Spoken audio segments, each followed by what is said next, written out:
Have you ever just thought about controlling your computer with your mind? No mouse, no keyboard, just thought? Well, what used to be pure science fiction is unbelievably starting to become reality.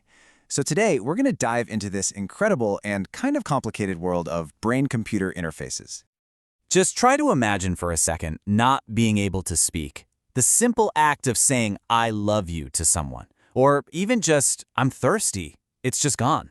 This quote, it comes from a man living with ALS, a disease that slowly paralyzes you, essentially trapping a perfectly sharp mind inside a body that no longer responds. For this particular man, this wasn't some thought experiment. It was his daily life. His mind was all there, but the connection between his brain and his muscles, it was broken. The sheer frustration of not being able to connect with the world, it's hard to even fathom. But then, technology offered a little glimmer of hope. And that glimmer of hope led to something truly incredible. This is a story about how science managed to give a man his voice back. He joined a clinical trial called BrainGate 2, and as part of this trial, researchers surgically implanted a brain-computer interface, a BCI, right into his motor cortex. This tiny little device could now listen in on the signals his brain was sending when he just tried to speak. So how well did it work?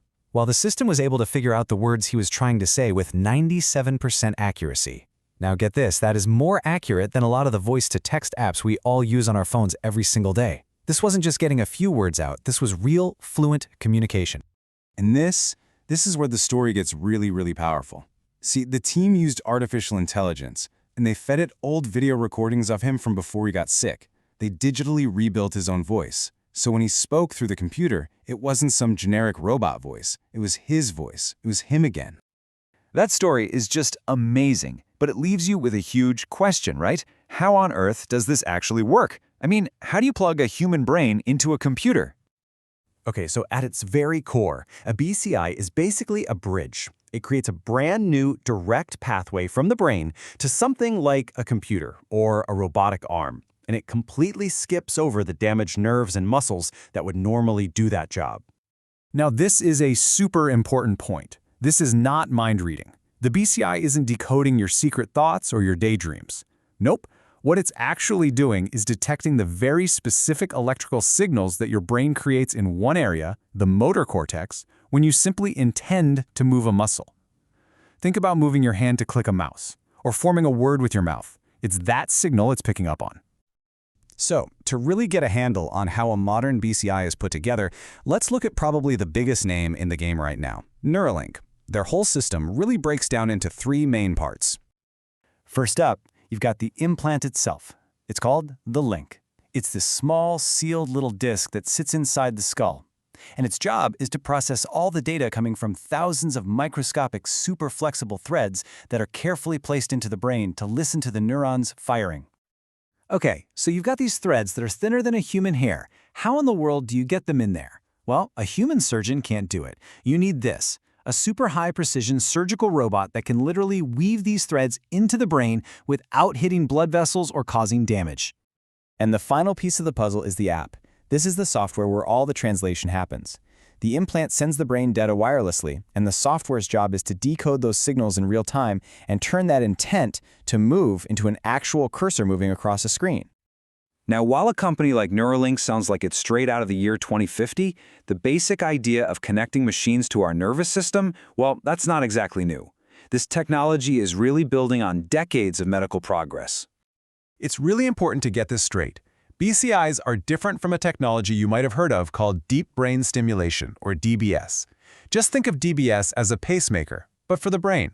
It sends electrical signals in to calm down abnormal activity, like the tremors you see in Parkinson's disease.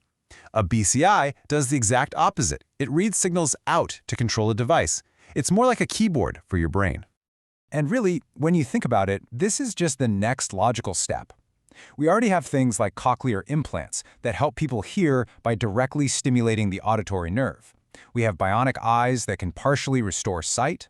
BCIs are really just an evolution of that same idea, using technology to fix a broken link in our own biology. So, we've seen the incredible human side of this and the wild technology behind it. But, like any tool this powerful, it has two sides. There's the potential for unbelievable good, And there's also the risk of some very real harm. The promise, I mean, it is just immense. We are talking about a potential future where being paralyzed doesn't mean you lose all of your independence. A future where we might be able to treat some of the most awful neurological disorders out there, from epilepsy to Alzheimer's, and give people back functions that we once thought were lost forever. But we have to pump the brakes for a second and ask the really hard questions. This isn't just an app on your phone. It's a piece of hardware that goes directly into the most complex and delicate organ you have. What could possibly go wrong? Let's start with the physical stuff. The FDA has some very real safety concerns. To make it a little easier to grasp, think of it like getting a dental implant. Surgically, there's a risk of damaging the delicate tissue in your brain, just like a dentist might accidentally hit a nerve. Biologically, your body could reject the implant, or you could get a serious infection. And then there's the tech itself. The device could fail. The battery could overheat. That's a serious problem when it's inside your skull. And then you have the risks that go way beyond medical issues. This is where things start to feel a little like an episode of Black Mirror. I mean, if your brain is connected to a network, could it be hacked? Could somebody steal your thought data, or even worse, manipulate your device? We're also talking about the complete loss of privacy in the one place we have left, our own minds. And then there's the military angle. Soldiers controlling drones with their thoughts, and that's not science fiction, it's already getting research funding. So, all of this brings us to our final big thought.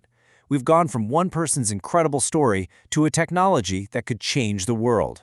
We are, for better or worse, standing right on the doorstep of a cyborg future. Just look at how fast everything is moving. It took almost 50 years to go from the very first recording of brainwaves to just coming up with the name brain-computer interface. But then, in just the last decade and a half or so, we've jumped from a monkey feeding itself with a robot arm to another one playing the video game Pong with its mind. The acceleration is just undeniable. And that leaves us right here with this one massive final question. Is the goal of all of this technology just to heal us, to restore what's been lost? Or are we on a path to actually enhancing ourselves, to merging with AI in a way that will fundamentally change what it even means to be human? That line between fixing us and remaking us is getting finer every day, and it's a line we're all about to cross.